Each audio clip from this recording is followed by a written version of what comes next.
Maswerteng hapon po mga ka-STL. Narito na po ang resulta ng STL Batangas para sa araw na to, second draw, January 7, 2025.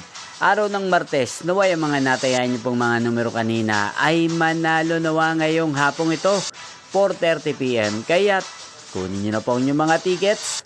Narito na po ang resulta. Ang mga numerong nanalo sa STL Batangas ngayong hapong ito, January 7, 2025. 4:30 PM. Second draw result, 14 at 36.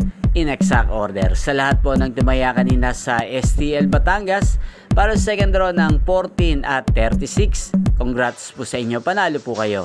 At ngayong hapong ito sa STL Batangas, atin pong i-shoutout si Kuya Jello ng Batangas. Shoutout po sa iyo Kuya Jello. Naway nasa mabuti ka pong kalagayan. At sa lahat po ng mga taga Batangas dyan, shoutout po sa inyo. Inyo pong napanood ang resulta ng STL Batangas sa channel na to, Roderick Hernandez TV. Magkita-kita pong muli tayo mamayang alas 8:30 ng gabi dito po sa channel na to. Thank you for watching.